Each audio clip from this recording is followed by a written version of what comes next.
책을 읽는 사람은 깊이 생각을 하게 되고, 깊이 생각하는 사람은 자신의 독자적 생각을 갖게 됩니다. 자신의 독자적 생각을 가진 사람은 대열에서 벗어나고, 대열을 벗어나는 자는 적이 됩니다. 슈테판 볼만의 책 읽는 여자는 위험하다에 있는 구절입니다. 책 읽는 사람이 위험한 이유를 스스로 생각하고 깨우치고 행동하니 통제하기 어렵기 때문이라고 말하고 있습니다. 책은 사람을 일깨우는 기능을 가지고 있기 때문에 동서고금을 막론하고 책 읽는 행위에 대한 시선이 이처럼 곱지 않은 편입니다. 특히 여자와 대중에게는요. 그러고 보면 조선사회는 여자들의 지적 행위를 그림에 담지 않았습니다. 책 읽는 여인을 그림으로 남기는 것은 지적 행위를 하는 여인을 인정하는 것이기에 금기 아닌 금기가 아니었을까 싶습니다. 사실 조선 선비 화가들과 도화서 화원들이 그림으로 그리지 않은 주제가 무엇이 있었던가요? 선비 화가들은 사군자는 물론이고 꽃과 새, 강아지, 심지어는 집 앞 텃밭의 가지를 따서 바구니에 담아놓고 서양의 정물화처럼 그리기도 했습니다. 조선 후기로 갈수록 그림 소재의 차별 없이 정말 다양한 내용들이 풍성하게 그려졌습니다. 다만 현대의 미술 교과서에서 전통 회화를 이야기할 때 사군자를 강조하고 그 외의 장르를 잘 다루지 않기 때문에 우리가 우리 옛 그림에 그렇게 많은 장르가 있는지 모를 뿐입니다. 화원들 역시 풍속화는 물론 국가의 중요 행사나 삼강 오륜도 같은 계몽화, 심지어 춘화까지 그리는 등 그림 주제에는 성역이 없었습니다. 그러나 책 읽는 여인을 주제로 한 그림은 좀처럼 발견되지 않습니다. 천재화가 김홍도의 그림에서도 여인을 유난히 많이 그린 신윤복의 그림에서도 마찬가지입니다. 그런데 여기에 책 읽는 여인을 그린 귀한 그림이 한 점 있습니다. 화가였던 아버지 윤두서의 대를 이어 그림을 그린 선비화가 윤덕기의 책 읽는 여인입니다. 온 매무시가 단정한 양반 여인이 책 읽기에 몰입해 있습니다. 동그란 얼굴선과 날이 서지 않은 콧날과 콧대, 작고 도톰한 입술을 보니 조선시대의 미인인 것 같습니다. 소박한 틀의 머리, 허리까지 내려온 단정한 저고리, 두 발을 가린 풍성한 치마까지 어느 것도 흐트러짐이 없는 여인입니다.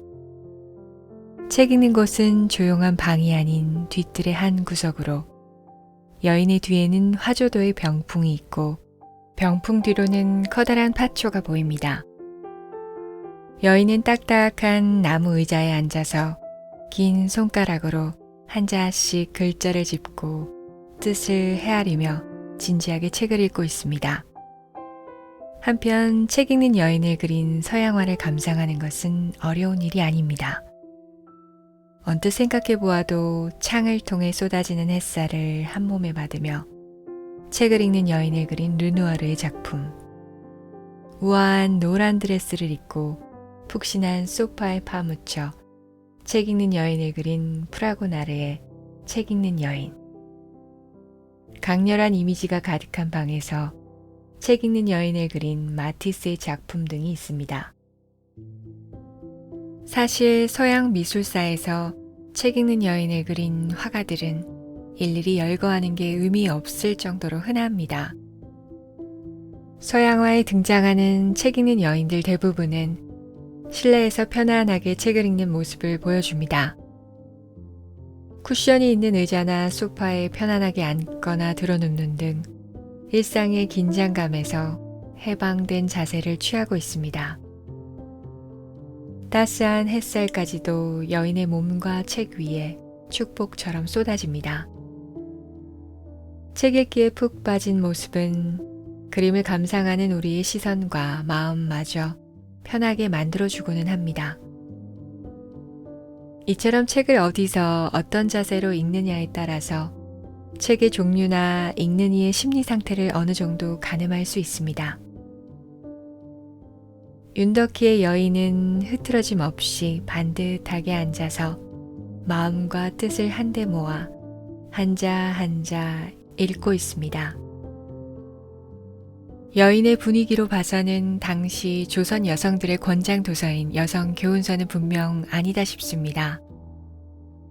뒤뜰이 아닌 안방에서 무릎 위가 아닌 서한 위에 책을 올려놓고 좀 더 여유 있고 편안하게 읽었더라면 좋았겠지만 지금 이 모습이 윤덕희가 살았던 숙종과 영조 영간을 실제했던 조선 양반 여성들의 일상적인 모습이려니 합니다. 윤덕희가 살았던 시기에 조선 양반가 여성의 삶이란 어떠했을까요? 우리가 보는 텔레비전 사극처럼 화려한 비단 치마 저고리와 값비싼 장식품을 걸친 여유로운 삶이었을까요? 제가 찾아본 양반 여성들을 위한 교훈서에는 여공과 치산이라는 용어가 자주 등장하며 누누이 강조되고 있었습니다. 여공은 공장에서 일하는 여직공의 준말로 근현대의 시장 경제 시기에 만들어진 용어 같지만 사실은 조선시대 부녀자들이 하던 길쌈질이나 양육, 빨래, 요리 등 가사노동 전반을 상징하는 용어입니다. 그만큼 당시 여성들이 많은 가사노동을 했다는 것을 알 수 있습니다. 한편 치사는 오늘날의 재테크를 할 수 있는데 집으로 들어오는 수입 및 지출을 관리해 가족 경제를 책임지는 것을 가리킵니다. 양반가 여성의 남편은 오늘날의 공무원 시험이나 고시에 해당하는 과거의 급제해야 관직에 나갈 수 있었습니다. 그 어려운 공부는 10년이 걸릴지 20년이 걸릴지 몰랐습니다. 그러니 부인들은 남편의 공부를 뒷바라지해가며 살림을 읽어야 했습니다. 용어라는 것도 시대의 거울 역할을 하기 때문에 조선시대 자료에서 여공과 치산이라는 용어가 계속 주장되고 권유되었다는 사실은 당시 양반가 여성들의 생활상을 엿볼 수 있게 해줍니다. 왜곡된 텔레비전 사극 때문에 양반 여성이라고 하면 가세가 많이 기운 경우를 제외하고는 노동이나 경제활동과는 거리가 먼 도도한 여인 정도로 생각합니다. 신분적으로 양반이기 때문에 노동에서 면제되었을 것 같은 생각이 들지만 극소수를 제외한 대부분의 양반 여성들은 여공이라 일컫는 가사노동과 치산이라 불리는 재산관리 및 집안 노비의 인력관리 등을 책임지고 있었습니다. 대가족 제도 속의 삶에서 하루 종일 종종거리다 보면 물마른 밥이나마 입에 넣는 것도 잊어버리고 살게 됩니다. 가문이 클수록 수발을 들어야 할 가족의 수가 많고 챙겨야 할 제사와 집안 대소사도 잦아 1년 내내 음식 장만을 하다가 허리가 휘었습니다. 더구나 추운 계절이고 더운 계절이고 찾아오는 손님은 왜 그리도 많은지. 그런데도 가문의 얼굴을 생각해서 새 밥과 새 반찬으로 상을 차려 나가야 했고 그 사이에 집에서 부리던 머슴들의 밥을 제때 챙기지 않으면 논일이고 밭일이고 꼭 탈이 났습니다. 그러니 산통이 있을 때까지 일하고 애 낳고도 하루 만에 또 부엌일에 나섭니다. 애를 낳고 3일이라도 누워있자 하면 자신의 일이 손이 동서의 몫이 되고 시어머니의 몫이 됩니다. 입 나온 손이 동서의 눈치를 보고 살림을 다 부술듯이 감정을 푸는 시어머니의 눈치를 보느니 차라리 부엌에서 일하는 것이 속 편합니다. 그러던 중에 빈혈이 와서 아궁이에 불 조절을 잘못해 밥이 타기라도 하는 날에는 신발짝으로 등허리를 막기도 합니다. 지금처럼 세탁기만 있었어도, 다리미만 있었어도, 전기밥솥만 있었어도 좋았을 것입니다. 이것이 우리 어머니이자 할머니, 그분들의 친정어머니와 시어머니, 또 그 윗대 양반과 여자들의 삶이었습니다. 그러니 머리가 딱딱하게 굳지 않는 한, 가슴이 차갑게 식지 않는 한, 이런 고단한 현실에서 벗어나 좀 더 자유롭고 편안한 세상을 그리며 출구를 찾는 것이 당연합니다. 나를 찾아 훨훨 떠나는 여행을 생각하기도 합니다. 그런데 조선 사회는 유람을 떠나는 양반 여성을 바람난 여자로 여겼고, 심지어 경국대전에서는 유생이나 부녀로서 절에 올라가는 자, 사족의 부녀로서 산천에서 놀이나 잔치를 즐기는 자는 곤장 100대에 처한다라고 할 정도였습니다. 이런 사회 분위기에서 여행이란 가당치 않은 일입니다. 마음의 출구를 찾지 못하고 혼란스러울 때 양반 여성의 유일한 위안은 책 읽기입니다. 그 시대의 한 여인이 내쪽으로나 외쪽으로나 팍팍하고 버거운 무게의 삶을 잠시 내려놓고 뒤뜰로 나와 책을 읽고 있는 것입니다. 그녀는 애당초 현실이 버겁다 하여 불평한 적은 없습니다. 다만 햇살 같은 한 줌의 시간만 주어진다면 감사하고, 그 한 줌의 시간에 보배로운 책 한 권을 읽을 수 있다면 행복합니다.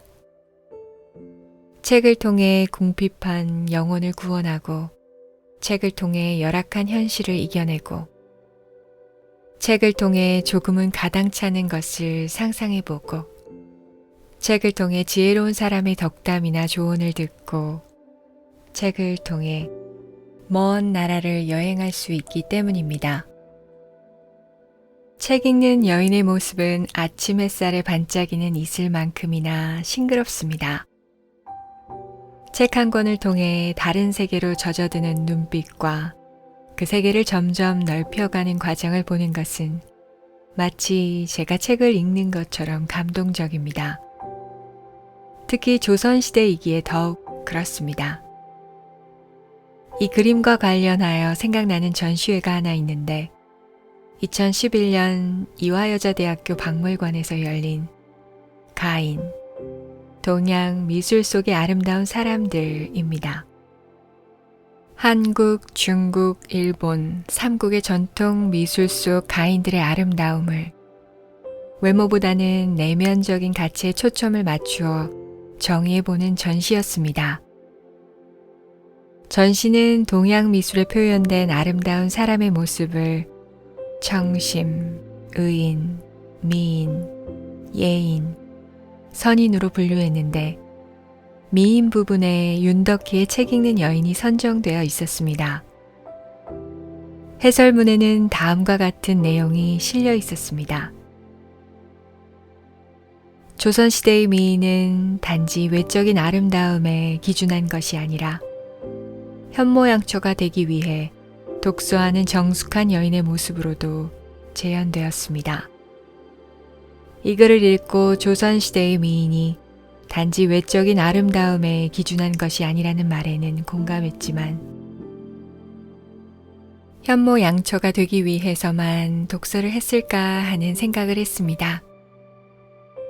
현모양처상은 조선사회의 기득권층 남자가 바라는 상이며 요구였지, 양반 여성이 스스로 현모양처가 되는 것을 인생 최대의 화두로 삼고 일상의 모든 행동 반경을 좁히지는 않았을 것입니다.